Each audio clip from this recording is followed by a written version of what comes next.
Bienvenidos, mi nombre es Carlos Castro. Como hemos visto, hay diferentes propósitos para hacer estadística aplicada, pero uno de los propósitos más importantes en la utilización de la estadística para finanzas es para estimación con el propósito de predicción. ¿Cómo podemos describir de una manera muy general un ejercicio predictivo? Lo podemos hacer a través del mapa predictivo, que no es otra cosa que una relación funcional entre los inputs, que son X, y los outputs, que es Y. Siempre debemos admitir que no es perfecta este mapa funcional, por lo tanto también incluimos un término de error. En general, definimos una función o ese mapa que relaciona los inputs con los outputs. Esta función puede ser lineal o puede ser no lineal.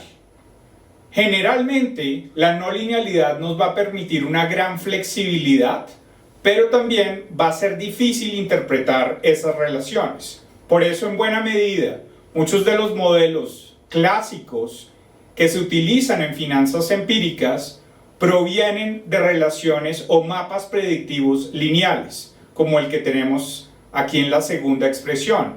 Y la principal razón es porque hay una mayor predictibilidad con este tipo de modelos. Hoy en día, por las capacidades computacionales con que contamos, en realidad no es una limitación el número de inputs que utilicemos. Desde la perspectiva de la ciencia de datos, hay una discriminación en términos también del tipo de modelos que vamos a utilizar. Y eso tiene mucho que ver con el propósito. Vamos a definir que dentro de esta familia de modelos o de mapa predictivo está lo que se conoce como un ejercicio supervisado. En estos ejercicios tenemos exactamente este mapa predictivo donde queda absolutamente claro qué es un input y qué es un output. Y dentro de este tipo de modelos de análisis supervisado, también usualmente tenemos otra clasificación donde primero que tenemos outputs que tengan un soporte limitado, es decir, que solo puedan tomar valores en un espacio de realizaciones limitado, por ejemplo 1 y 0.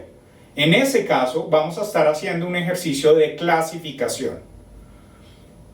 En otro caso, tenemos un ejercicio donde tengamos un output, donde tengamos un soporte ilimitado, es decir, que la variable que queremos predecir tiene soporte continuo y en ese caso, usualmente, en esta literatura se conoce como un ejercicio de regresión o un ejercicio de predicción por su propósito. También tenemos un propósito diferente que se llama análisis no supervisado. En este caso en particular, no tenemos un mapa predictivo definido.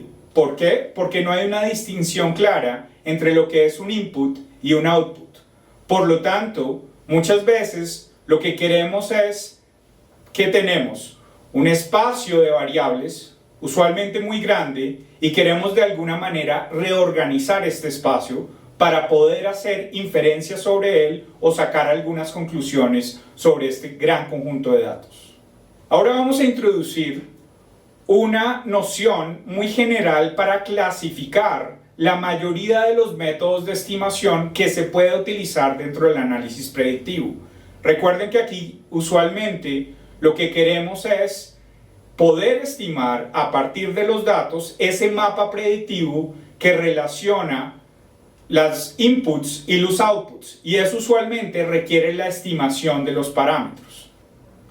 Para esto vamos a utilizar los llamados estimadores extremum introducidos por Newby y McFadden. Este tipo de estimadores se caracterizan porque los estimadores, o recuerden, la función que nos va a permitir recuperar los parámetros de interés en función de los datos, provienen del resultado de un problema de optimización. Por eso se conoce como estimador extremum. Y aquí en esta gran familia de estimadores podemos ver explícitamente los extremum y por el otro lado los estimadores de mínima distancia, pero todos ellos hacen parte de la misma familia. Dentro de los extremum tenemos el problema general de mínimos cuadrados no lineales que incorpora el problema de mínimos cuadrados lineales, donde lo que queremos es precisamente minimizar el error del modelo. Por el otro lado, tenemos los estimadores de máxima verosimilitud, donde queremos maximizar la función de verosimilitud. Si se dan cuenta, en ambos casos recuperamos los estimadores como ese resultado del problema de estimación.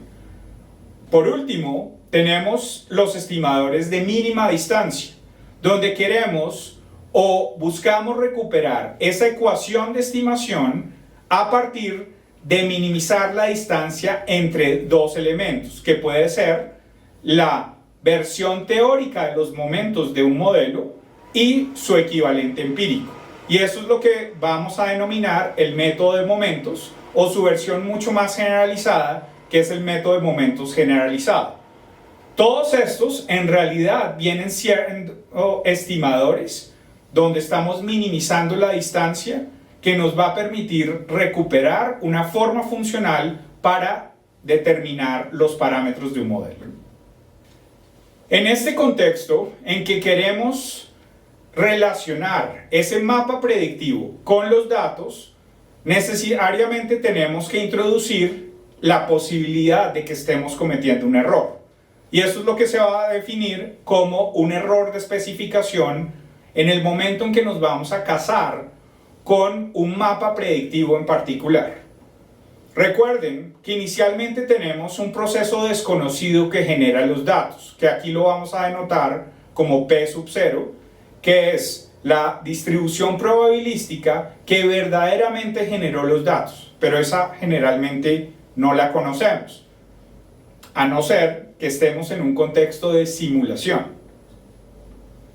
Lo que vamos es a utilizar una familia de distribuciones, en este caso paramétricas, que nos va a ayudar a darnos la forma funcional o la fórmula matemática que nos va a permitir acercarnos a esos verdaderos datos. Pero nos queda la inquietud de si el modelo que verdaderamente generó los datos, P sub 0, verdaderamente pertenece a esa familia paramétrica. En el caso en que no pertenezca a esa familia paramétrica, vamos a tener un error de especificación. En la vida real, el problema es que nunca vamos a tener certidumbre sobre si pertenece a esa familia paramétrica. Entonces, en el mejor de los casos, queremos saber qué tan grande puede ser ese error de especificación. Vamos a introducir una medida de discrepancia conocida como la medida de Kullback-Leibler. Esta medida nos va a permitir conocer precisamente esa distancia entre el modelo en que estamos imponiendo y el modelo que generó los datos. Ese modelo que generó los datos está implícito en la distribución empírica de los datos. Aquí vamos a denotar esa medida como IP dado P estrella, donde recordemos que P estrella es el modelo bajo el cual se han generado los datos y P es el mapa predictivo que estamos imponiendo.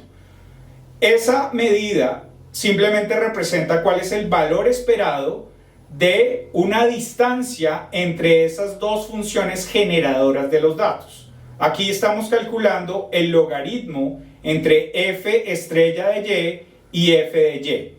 Si especificamos ese valor esperado, eso nos va a dar esta integral del logaritmo de la razón de esas dos posibles funciones que generaron los datos.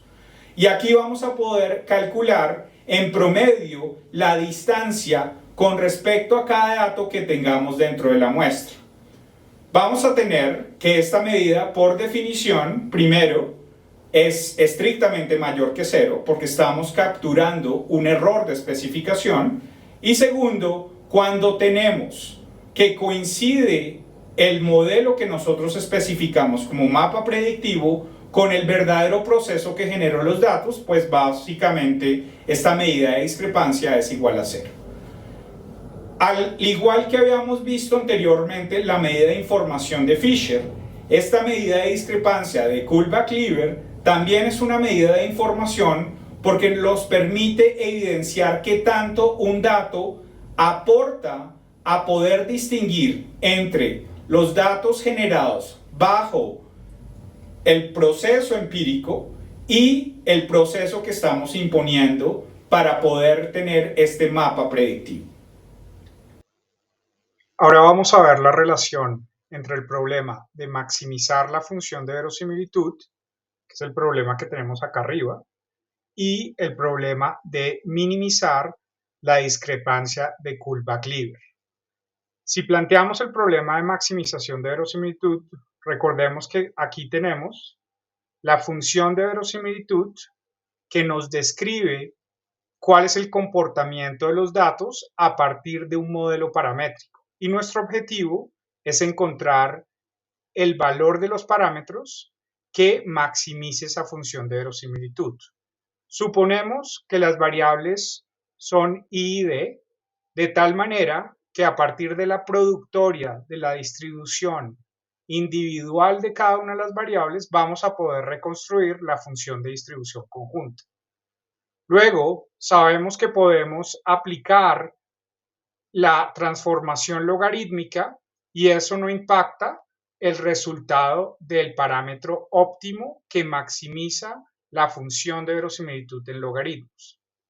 Ahora tenemos aquí dos expresiones.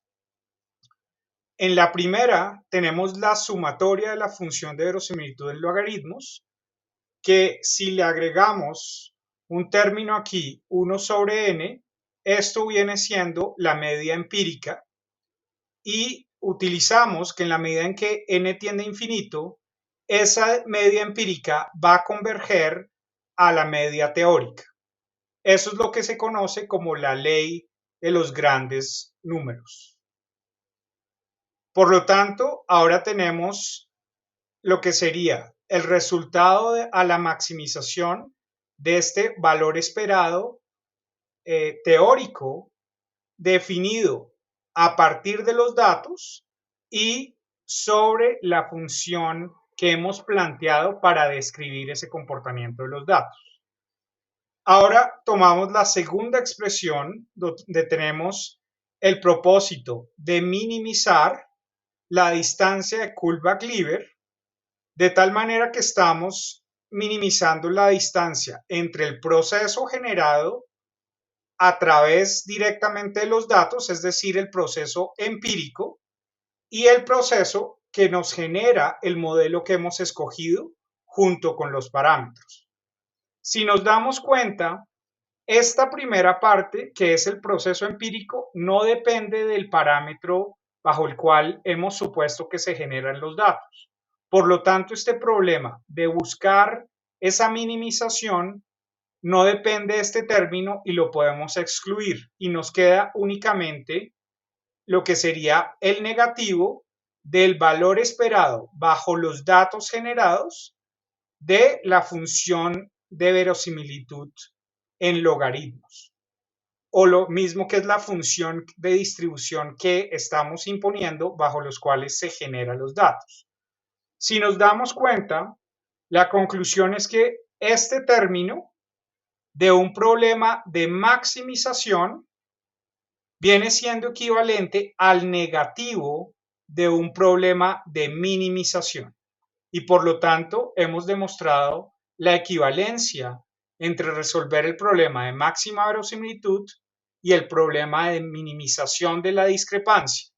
Este problema de minimización de la discrepancia es lo que usualmente se refiere en la literatura de ciencia de datos, también como el problema de minimizar la entropía cruzada. Y por eso conectamos con la literatura más reciente de ciencia de datos a los propósitos clásicos que hemos estado estudiando de la estadística.